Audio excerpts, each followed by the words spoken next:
तेजस्वी के साथ राहुल ने रेगुलर मंच शेयर नहीं किया, रेगुलर एकजुटता का संदेश नहीं दिया। जब बिहार की यात्रा की थी और वोट अधिकार यात्रा की थी, उस यात्रा के मोमेंटम को बनाए नहीं रखा। उसके बाद राहुल गांधी हमेशा वोट चोरी और एसआईआर पे फोकस किया। आपने देखिए कि चुनाव से ठीक एक दिन पहले प्रेस कॉन्फ्रेंस किया और हरियाणा के का उदाहरण दिया।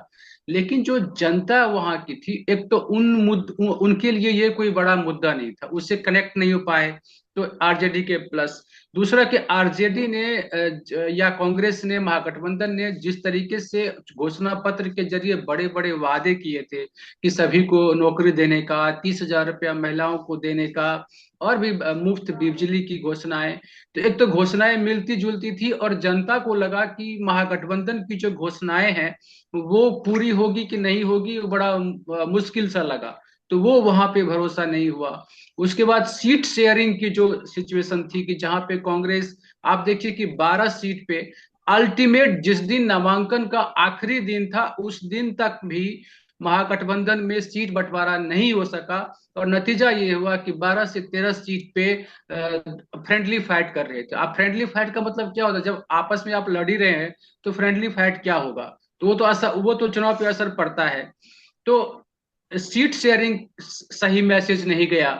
उसके बाद जो कास्ट कॉम्बिनेशन का कि एमवाई समीकरण जो कांग्रेस आरजेडी चाहती का ये मानना था, या उसकी ये योजना थी कि कांग्रेस के साथ आने से या कम्युनिस्ट पार्टियों के साथ रहने से या विकासशील इंसान पार्टी वीआईपी के साथ रहने से जो सामाजिक दायरा है, सामाजिक समीकरण है, वो एमवाई से बाहर निकल के, मुस्लिम यादव से बाहर निकल के कुछ मल्लाहों का साथ मिल जाता। मतलब कि खास करके जो अति पिछड़ा वर्ग है उसका हेल्प मिल जाता, कांग्रेस के जरिए कुछ सवर्ण और दलित का साथ मिल जाता।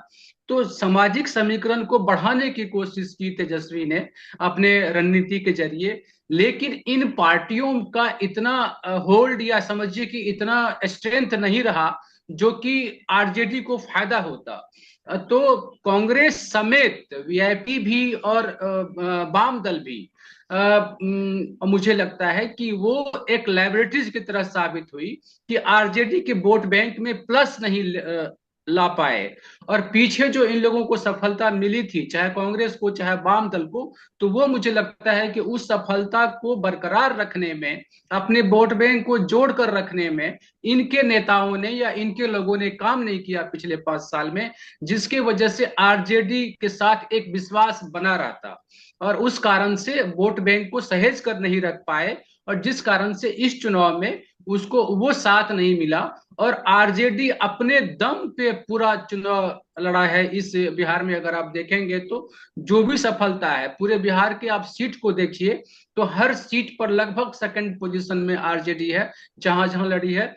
और मुझे लगता है कि आरजेडी अगर कांग्रेस को कम सीट दे देती, सबको कम सीट दे करके ये खुद 150-200 सीट पे लड़ती, 200 सीट पे, तो ज्यादा बेहतर परफॉर्मेंस होता आरजेडी के हिसाब से। तो इन दलों को नहीं देना चाहिए था इतना सीट। कांग्रेस तो बिल्कुल बोझ साबित हुई। और कांग्रेस की ये स्थिति होने से अब आरजेडी के लिए प्रश्न ये रहेगा कि आने आने वाले वक्त में क्या वो कांग्रेस के साथ रहना चाहेगा या अपने गठबंधन में वो पुनर्विचार करेंगे। अब एक बड़ा है कि आगे चल के कांग्रेस का क्या फ्यूचर होगा, राहुल गांधी का क्या फ्यूचर होगा। तो क्योंकि मैं बता उनके दूं कि पिछले अंदर की ही जो उनकी जो पार्टी है वही का शकील, हाँ रिप्रेजेंट। हाँ, पिछले 10 साल में, 12 साल, 11 साल में राहुल गांधी के नेतृत्व में 32 से अधिक चुनाव हुए हैं। चाहे वो अध्यक्ष रहे हों, चाहे उपाध्यक्ष रहे हों, चाहे किसी पद पे ना रहे हों, लेकिन राहुल गांधी के इर्द गिर्द में 32 से अधिक चुनाव हुए हैं, और जिसमें कांग्रेस बुरी तरह हारी है। कहीं कहीं छोटी छोटी जीत मिली है, जैसे पीछे की जो जीत मिली थी उस जीत के मोमेंटम को आगे नहीं बढ़ा पाई। तो राहुल गांधी के नेतृत्व में कहीं ना कहीं पार्टी के अंदर से सवाल उठते हैं। राहुल गांधी का तौर तरीका, कभी वो गंभीर हो जाते हैं, कभी ऐसे कदम उठाते हैं जिससे कि बात होती नहीं है। और जिस तरह से वो बात करते हैं या जिस तरह से मुद्दों को सामने रखते हैं, सामने में लगता तो है कि हाँ यार बहुत अच्छी बात कर रहे हैं, लेकिन वो वोट में कन्वर्ट नहीं होता है, वो कनेक्टिविटी नहीं होती है, रियल मुद्दों पे नहीं आते हैं। हमेशा आप सरकार पे अटैकिंग मोड में रहेंगे। नरेंद्र मोदी को मोदी मतलब सम्मानजनक तरीके से आप बात भी नहीं करेंगे, चाहे मोदी या दूसरे ही कोई नेता हो, उसका नाम आप सम्मानजनक तरीके से नहीं लेंगे, आपको ये भी फर्क नहीं पड़ता है। तो जनता ये सब देख रही होती है कि आपका टोन क्या है, आपके बोलने का तरीका क्या है। और पार्टी बिहार में ही अगर आप बात करें, तो कांग्रेस को जो पहला काम करना चाहिए था कि देश भर में अपने संगठन को मजबूत करिए। आप हरियाणा में 1 साल लगा उसको पार्टी का अध्यक्ष चुनने में, अब पार्टी अध्यक्ष आप समय से नहीं चुन पाते हैं, विपक्ष का नेता समय से नहीं चुन पाते हैं, बिहार में संगठन नहीं खड़ा कर पाते हैं, तो जनता या नेता आपसे जुड़ेंगे कैसे, बात किससे करेंगे। किसी ब्लॉक में कोई आपका अध्यक्ष होगा, तब तो 4 लोग जुड़ेंगे और उनसे बात करेंगे और अपना कोई प्रॉब्लम बताएंगे और पार्टी के लेवल पे हल होने वाला होगा, तो कुछ हल होगा।